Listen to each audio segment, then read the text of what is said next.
What's up, guys? Carolina Jackpot coming at you July the 30th, 2019, and it's time to get back into the Destroying Vegas videos about the 2019 college football season. Today's subject will be the beloved Tennessee Volunteers. Las Vegas has them winning 6.5 games this year. We're going to break down the offense, we're going to break down the defense, we're going to talk about the coaches a little bit, and we're going to go to Carolina Jackpot's big board toward the end of the segment and see if we can find 6.5 wins on the Tennessee Vols schedule. Thanks for being here. I really appreciate it. Make sure at the end of the video, if you enjoyed it, give a thumbs up. You can feel free to leave a comment if you'd like to. Make sure, guys, really, I cannot stress to you enough, if you would please try to share these videos somewhere where we can get a few more views. The views this year on the videos have been like, I can't explain it. They've been very sporadic. I've done videos on LSU, Nebraska, Florida State, Clemson, of course. All those got way over 2,000 views apiece. The LSU video is going on 5,000. We got Texas A&M going on 2,000. I got Nebraska up over 3,000 right now. But then we've got Miami, which is a team that a lot of people are interested in Miami and what's going to go on there. It's got like 200 and something views. And I posted that over a month ago. Same thing with Texas. I posted last week. Well, it's been over a week ago now. So I went on vacation and we're sitting at like 302 views. So I don't get it. Put it in your groups or whatever on Facebook that you may be in. There's literally thousands and thousands of them up there. I'm in a bunch of them. But I'm definitely nowhere near touch the iceberg to be in all of them because I just possibly can't. But I did post my Texas video a couple weeks ago in a Nebraska fan site, and you know, they were all about my Nebraska video, but when they saw the Texas video, they got all butt hurt and like, what did we care about here? I don't know if it was, I mean, they're not rivals really, but they still could kind of conceivably recruit the same area. It's kind of, you know, west of the Mississippi River. So, I mean, and it's college football. Why wouldn't you be interested about it? They got all butthurt about it. I think it was like they were kind of jealous or something. I posted in a West Virginia group the Texas video, and they seem to be very appreciative of it. So, you know, if you don't like the video, I mean, you know, whatever, you know, you can go eat one. But, but if you do, you know, share it and you know, let everybody else know about it. All right. So, Tennessee Vols, 6.5 wins is what's Vegas giving them this year. And I was on vacation, so I didn't get into a lot of college football stuff while I was there. And I'm not going to lie to you, I tried to enjoy myself, and I was very busy doing just activities while I was there that didn't involve Facebooking and Twittering. But I saw they have got my Gamecocks at 5.5 wins. I don't know where that came from. I saw 6 in some places, 6.5. And now it's 5.5. You know, it's got me a little bit chapped right there. It's got my ass just a little bit upset, especially when, I mean, you know, they've got Syracuse sitting up here at 8 wins. More about them later. I'll do a particular prediction video on them too, but that's a team that's not going to win as many as you think they're going to win in 2019. They're just not. Okay, that quarterback they had last year, the Eric Dungy guy, every time he was hurt and he was out, Syracuse was terrible. They played Notre Dame last year. Supposed to be a big-time game. You know, the lights are on you. What happens? They have to bring this DeVito guy in as quarterback, and you got smoked by a team that really wasn't even that good. And what are you going to be doing this year? You got DeVito playing quarterback for you. But, I mean, I can't really say a whole lot because my Gamecocks, you know, we lost Debo Samuel and a couple of good offensive linemen. We're touting ourselves that we're going to be better this year. So, you know, it goes both ways, I guess I can't say. But anyway, I'm getting too far out on a tangent there, rambling. We need to talk about the 2019 Tennessee Volunteers. So in 2018, you were 5-7 in your first year under Jeremy Pruitt. That was an improvement of 1 game over a 4-8 record in 2017. But was it really an improvement of 1 game? It was one more in the win column, but I mean, it was a lot more positive energy last year in Knoxville than what it was in 2017. You were 4-0 in the non-conference in 2017, but it was a really, really weak non-conference slate that you played. Last year, of course, breaking the SEC losing streak that had spanned back to 2016, beating Auburn on the road. Then you picked up another SEC victory a little bit later over the Kentucky Wildcats, which was a big upset victory at the time, as Kentucky was a contender in the SEC East last year, had a really good season. Jeremy Pruitt brought in the number 12 recruiting class in 2019. And in 2020, it's early. You're ranked 31st right now, but it's early on. You haven't gotten a lot of commitments yet.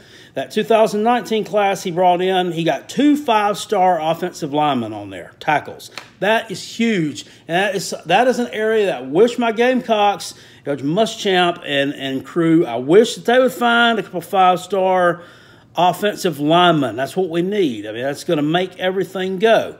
But we're not. We're still going skill guys right now, which, I mean, you need a little bit of everything to build a football team. But I think that is just that's just a big time get there for the Tennessee Vols, and a good job by Coach Pruitt and staff.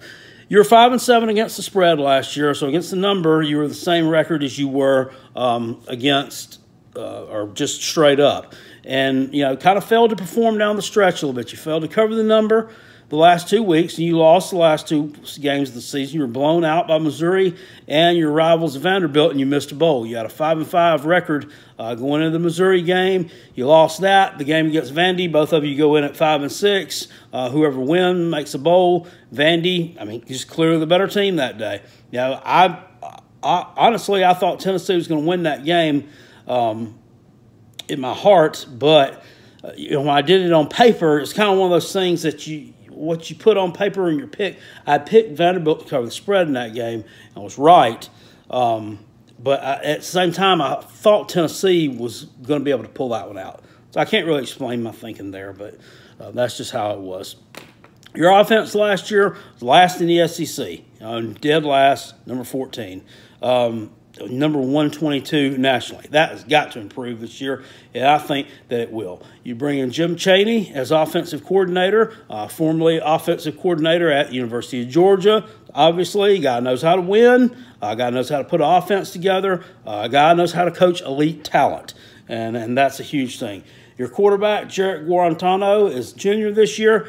12 TDs last year, only 3 interceptions. So not a lot of touchdown passes last year, but you didn't have many interceptions either. You had a pretty good ratio there at 4-1. 1,907 yards through the air. This has got to be one of the – he's got to be one of the gutsiest players in college. I mean, he really does. He kept a lot of drives alive by just keeping his feet moving. Last year when I played my South Carolina Gamecocks, we fell behind in that game. We were losing for most of 3 quarters. And, man, I'm going to tell you what, I didn't have a live stream or anything going during that game. But if you could have seen how triggered I was during that game at several points, I simply cut it off. I laid down on my couch. I pulled the cover up over my head and turned the lights out. I was pissed. Okay? But a few minutes later, I had to go turn it back on.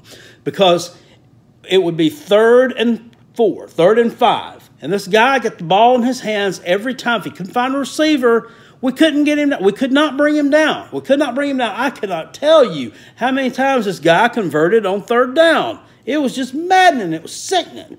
But yet that offense was last in the SEC, and that's what was turning our butts that whole game. I'm getting off on a tangent again, talking about Gamecocks a little bit here. You're bringing back Ty Chandler in the backfield. A decent running back last year, 630 yards, 5 touchdowns, not eye-popping numbers. Tim Jordan was your second leading rusher, 522 yards and 3 touchdowns. A lot of that, about 1/4 of his yards, came in the opening game against West Virginia. I think that Chandler definitely has the ability to put up more yards than that, and I think he will this year under Jim Chaney's leadership. Your receivers, it's a who's who of names that seem like it's been there forever. Marquez Callaway, Juwan Jennings. It seems like these guys have been at Tennessee since Phil Fulmer was the coach. I know that they weren't, but for some reason these names, they all sound familiar, and they just sound like the same that play at Tennessee. Josh Palmer is your 3rd guy at wide receiver there. You also return your tight end, Dominic Wood Anderson. I don't know what's up with the hyphenated name, but that's who he is. Kind of like Lynn J. Dixon that plays for Clemson. Along the offensive line, here's your biggest question mark, Trey Smith. This guy was a freshman, All-American in 2017, or at least he was an all SEC all freshman. He has really been hampered by some major health issues. The past couple of years, he's had blood clots in his lungs, which has got to be horrible. I don't know how, but he keeps coming back, keeps wanting to play. Right now, it's still up in the air.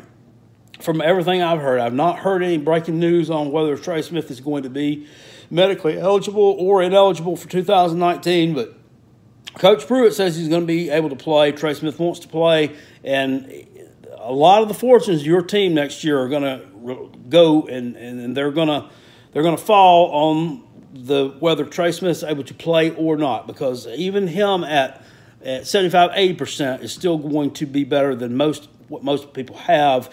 The 2 5-stars I was referring to, Wanya Morris, I guess is how you pronounce that, and Darnell Wright, are expected to start at tackles.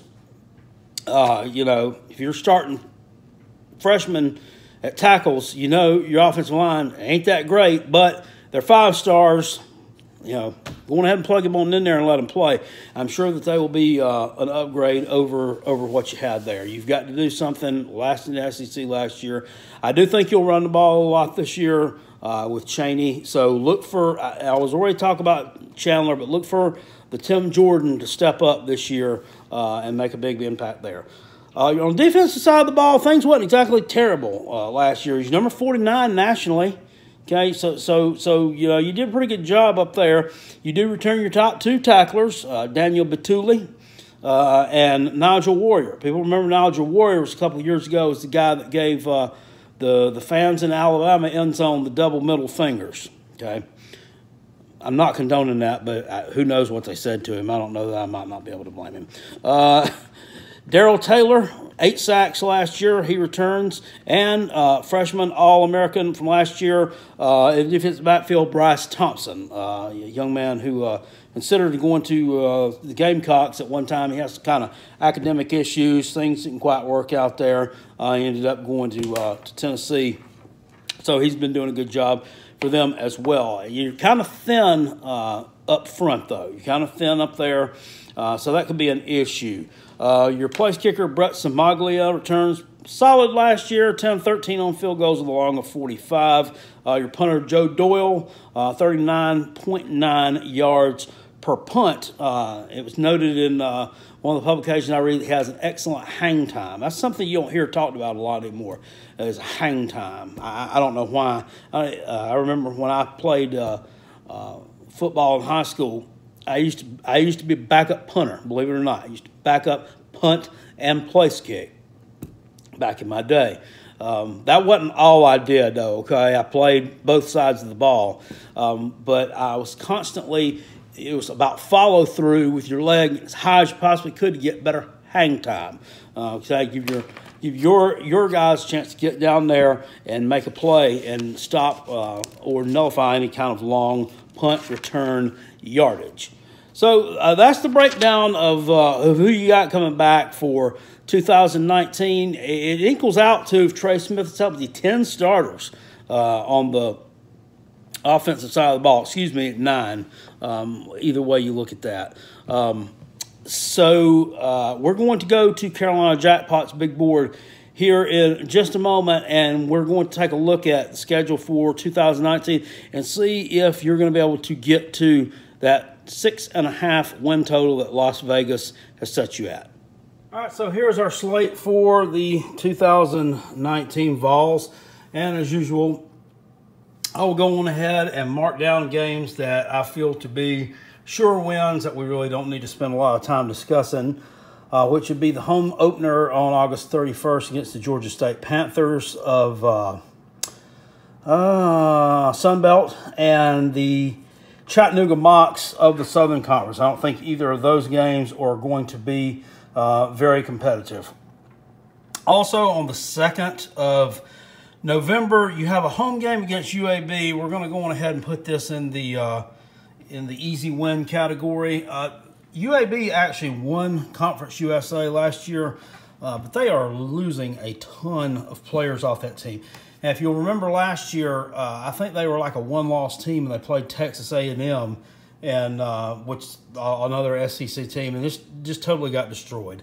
So I'm not going to give them a lot of chance to beat Tennessee at home on November the 2nd. I think you'd be silly to pick that game.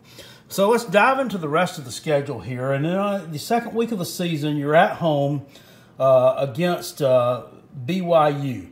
Now this is an interesting game. The first time these teams have ever met. They were a 9-4 team last year against the number. They're very undervalued. Coach Kalani Sitake, I believe is how you pronounce that. He's bringing back 17 starters. Okay, he had the number 18 defense in the country last year. They kind of struggled to score a little bit. If you'll remember, they did go on the road last year and win at Wisconsin. I mean, I think this is a dangerous spot. I think this is a dangerous team for you. I'm going to go on ahead and give you the win here, but we will put a watch on that one because that is a game, if you're not playing up to the best of your ability, that's a game you could lose. That is a game I definitely see you losing.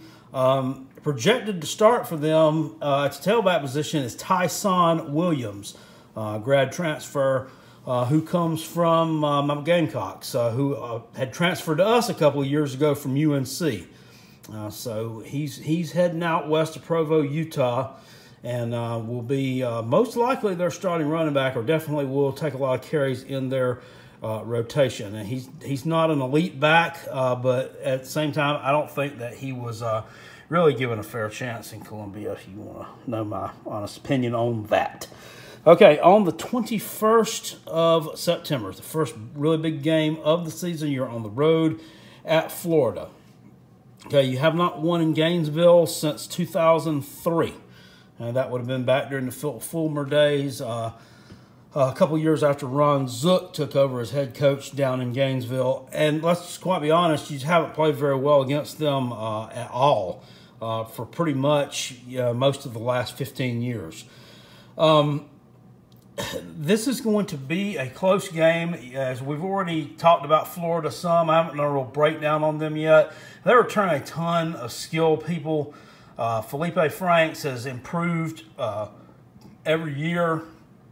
Especially, it was a huge improvement from his freshman season to last year. This is a road game, a tough environment for you guys to play in. I mean, you almost beat them down there a couple years ago, but that Florida team was nowhere near the level of the Florida team that you're going to be playing this year. That team finished up 4-8 in McElwain's final season down there. Going to have to give you a loss in that game. I don't think I'm even going to put a watch on that one. I think Florida probably going to win that game by a couple of scores. Just not quite there yet to be able to compete with them. Now, could they have a little bit more turmoil and Dan Mullen lose a little bit more control of the program? Yeah, they could, and it seems like a lot of that's going on right now. But I still think Florida's going to get the win there against you in Gainesville, putting you at 3-1 at that point in the season. It's a tough stretch of games here that you're facing. Georgia, you're coming into this game off a bye week, which is good. Getting rested up to play an elite Georgia team, which here on the 21st, I believe that's their game against Notre Dame. Maybe not. Maybe they play Notre Dame the 14th. I don't know. I haven't done my breakdown on them yet either. But at any rate, they are coming into this game off an off week as well. Of course, Jim Chaney facing his old team for the first time. They beat you here a couple years ago, 41-0. But last year, you guys played in Athens. The game was much more competitive. I'm still going to have to give you a loss here. The run defense, albeit your defense wasn't that bad last year, but the run defense was the kind of the Achilles heel of that defense. And you're thin up front. That rushing attack is going to wear you out. They've just got too much depth. I know that they are having some problems right now at the receiver position, but by that point, they should have everything worked out. I think Georgia's an elite team. As I said, I haven't done my breakdown on them yet. I don't know if they're going to lose a regular season game or not. I really don't. I'm going to give you the loss there against the Georgia Bulldogs. in a game. It's not going to be 41-0, but I could see you losing this one by 2 to 3 scores as well. I mean, I just think they're just that good, and you're just not quite there yet. The next week at home against Mississippi State, coming off of a tough game, this is going to be a tough game as well. A lot of people are not going to like this, not going to disagree with me on this. They probably are. I'm going to give you a loss here, and I'm putting a watch on it. Mississippi State, I think, is going to be the most undervalued team in the SEC West this year. Get what I'm saying? The most undervalued team in the SEC West. Joe Moorhead has got a quarterback in there now in Tommy Stevens, and he's another graduate transfer, comes from Penn State, which is where Joe Moorhead was to begin with before he came as offensive coordinator there before he came to Mississippi last year. Last year, Moorhead was working with Nick Fitzgerald. It's a totally different type quarterback than what Tommy Stevens is. I don't think that Nick Fitzgerald was the type of quarterback that he wanted to run his system, but he dealt with it because he's already the best athlete that they had at that position last year and on the field. I think that the identity at Mississippi State is kind of going to get switched away from that defensive-minded mentality to an offensive-minded mentality. They're returning all their receivers and their production in that position this year, and they're also returned Kylan Hill, who's one of the better running backs over there on that side of the SEC. Their defense only returns 4 starters, but as of right now, it's still a defensive-minded team, even though they've got a lot of talent on offense, and their coach is an offensive-minded coach, if any of that makes any sense. So I'm going to give you the loss here at home. I'm putting a watch on it because I don't think that that's a done deal. I think talent-wise, Mississippi State may be just a hair above you.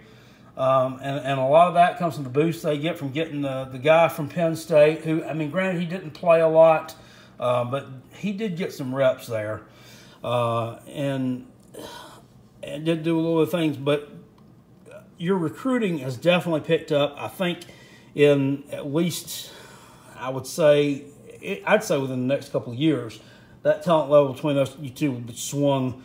The pendulum will be swung in the direction of Tennessee. You're definitely on the upward trajectory. But as for right now, I'm going to give you a loss in that game. Could be wrong. Could be wrong on that one. So I'm putting a watch on that one. But as of right now, giving you a loss.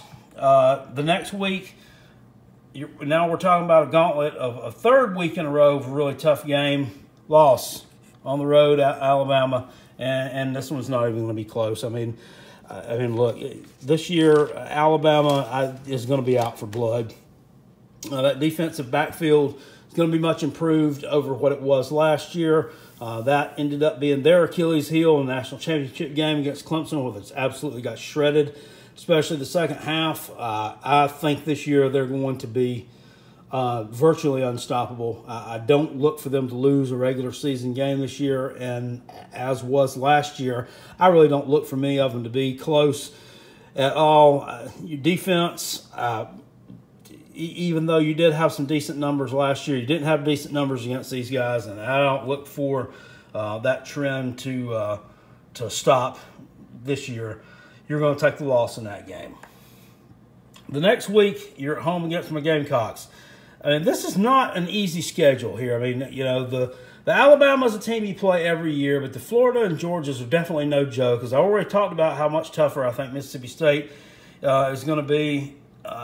And then you got my Gamecocks, which, make of it what you want to. Coach Muschamp says this is his best team that he's had since he's been at South Carolina, and I'm going to tend to agree with him. And I'm picking this game not with my heart, but I'm picking it with what I see with my own 2 eyes, my eye test. On the field, I'm giving you a win in this game. But I'm putting a watch on it. Do I think you're more talented than the Gamecocks? No, I don't. I think it's really close. But it's just the fact, it's just the way we've played you guys the past 2 years. And Tennessee has been really down especially really down in 2017.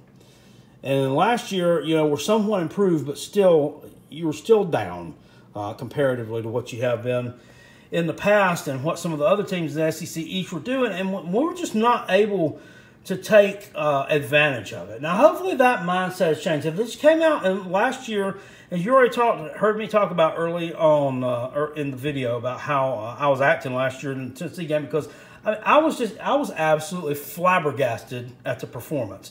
We did not play well against Tennessee, and I could just definitely see us going into this game. And I forget right now who we're playing the week before this one. I can't think of it right now, but I just see us going up there. I think that the Gamecock fans have it in their head that we are just head and shoulders better than Tennessee. A lot of them do anyway, and it's just not the case. It's just not the case. Two programs are always very even. We haven't played well against you the past couple of years. I think that that's something that sticks in Tennessee's craw a little bit, that the Gamecocks, this team that you used to whoop up on, this team that every year you could just pencil in as a win on your schedule, that now, you're not having that much success against them, even though you're kind of outplaying them a little bit. I'm going to give you the win in this game. I think maybe Jake Bentley doesn't play that great here. I think that Neyland Stadium crowd will be rocking. They'll be back after, being away the week before, road against Alabama. They're going to rally around the team, support them. I think you're probably going to take a big loss at Alabama, and I just think that's a game that we don't play well in. I think we lose.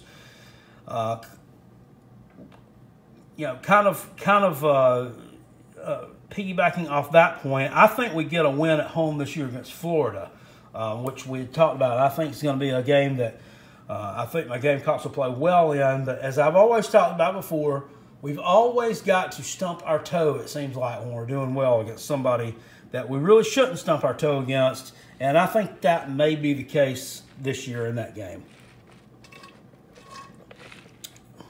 Excuse me, get a little bit of refreshment. Next week, UAB, we already talked about. Should take a win there. Next week, you're on the road at Kentucky on the 9th of November. Of course, you won this game last year, 24-7, kind of in surprising fashion. I don't think it was necessarily surprising that you all won the game or were able to win it, but I think those of us who thought you were going to win, it was going to be a really close game. This year, they're losing Benny Snell at quarterback. I think that they're going to have to depend on their quarterback, Terry Wilson, to throw the ball a little bit more, which he does have a solid #1 receiver in Lynn Bowden. But at the running back position, that everywhere I've looked, these Kentucky fans are saying that this A.J. Rose character is every bit as good as Benny Snell. I think they're kind of blowing smoke, and that they're just living in denial a little bit. I don't think that that team is built to maintain long-term success. I'm going to give you the win here. Their defensive backfield, is gone. It's gone. They've lost two first-round draft picks on that side of the ball, or at least they lost one first-round draft pick on that side of the ball. The other kid was not a first-round draft pick, but Josh Allen's gone. Dorian Baker over there on that side of the ball, some leaders on defense are going. I just don't see where they have guys that are stepped up to replace them. So I'm going to give you a win in that game. I think you go on the road and beat Kentucky. And I think you're going to be exhausted by this point in the season, because that is going to be 1, 2, 3, 4, 5, 6 games in a row. And, 6 games in a row and some tough games in there. Some tough games, and only one game there that I would definitely call a sure win. So, the off week, you're coming back and you go on the road to play at Missouri against a team that there's a lot of expectations of this year, just because of the simple fact that Kelly Bryant, quarterback who led Clemson to the playoffs in 2017, is taking over there as quarterback. It's going to kind of bring a new dimension to their offense. He's that more athletic. He's dual threat, but he's not. And he brings that athleticism to that position that I don't think you guys have had in quite some time there. Of course, Drew Lock was just a pocket passer. I think back to I cannot think back to when Missouri may have had a quarterback of the same athleticism as Bryant. It's just a totally different type QB. Kind of a fun player to watch, really, if you're not vested in hating on Clemson, which I normally am. So this year I can kind of watch him play, without all the venom in my heart, if you want to call it that. But I'm going to give you the loss here. They bring him back. They have a solid offensive line returning. Larry Roundtree, the third, returns 1,600 yards, or was it 1,400? It was 1,400 yards last year on the ground. Albert O, their tight end, is an All-American type player. A couple of wide receivers. They do some damage to their defense.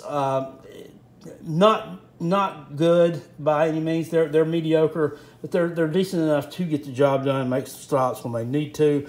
And let's just face it, I mean, they've boat raced you the past couple of years, and I look for them to take the win here. If this game was being played in Neyland Stadium, it might be a little bit different, but I'm going to give you the loss here in that game. But I will put a watch on it. That's not a sure thing there either. And then we finish up on the 30th of November.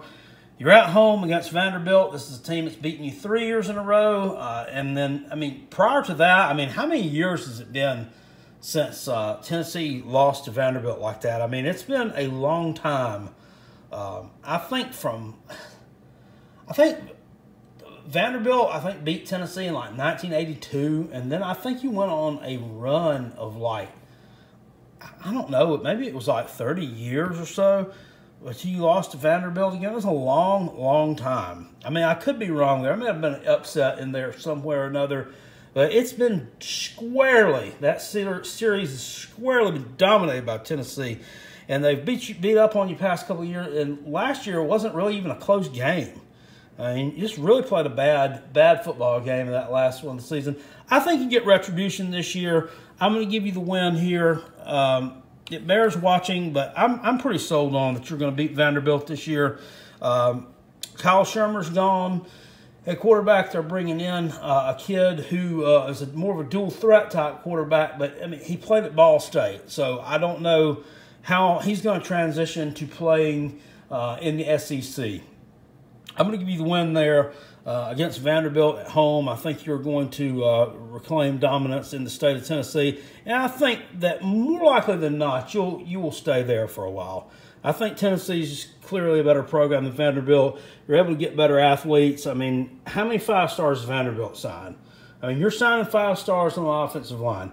Going forward, I expect you to beat Vanderbilt this year, and I expect you to keep it that way for a while. So going with what we've got now, that will put you at 7-5 on the season. Vegas is saying 6.5 wins, and I'm saying you go over that number. I think that Tennessee is going to exceed the 6.5 win total that Vegas has set for you, and I think that you're going to make a bowl game this year. Now, it's not going to be, we're not talking New Year's Six material or anything like that, but I think that you could be in one of those the low to mid-tier bowls that the SEC teams get into, maybe a Gator Bowl type thing, a Liberty Bowl situation, Music City Bowl, something like that. I can definitely see Tennessee going to. So that's where I'm going.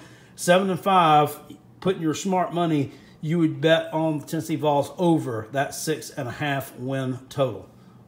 Stay tuned for a second, just for the recap. So that's it, guys. 7-5 this year for the Tennessee Vols. I think that's about where you're going to land.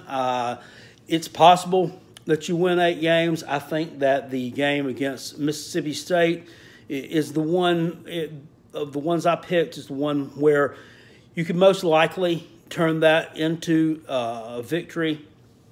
The game on the road at Missouri, I think, will be a little bit tougher just because of the fact that it is on the road, and you kind of have a negative history against them the last few years or so. But the important thing is there's a lot more energy, I think, now in Knoxville around the Tennessee Vols program. I think there's a lot more positive energy. I think your crowds are going to get better. I think that, the fan base is going to become even more energized. And I think you're going to get it back to rocking, maybe not the way it was, not the way it was in the 1990s, when Peyton Manning was throwing touchdowns and when T. Martin was winning the national championship with you guys.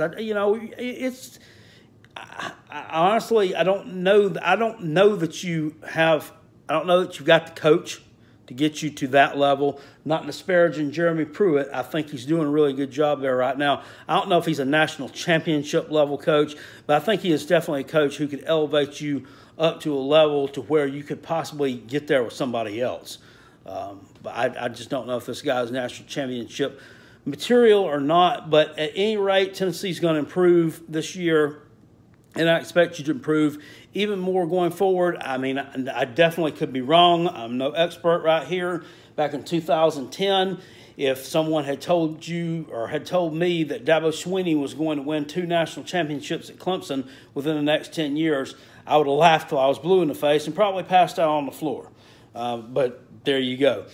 Sorry for the long-winded video, and sorry that we got off tangent with me complaining about my Gamecocks a little bit and complaining about other things as well, but I haven't done a college football video picking prediction style in a couple of weeks, and I just want to talk a little bit.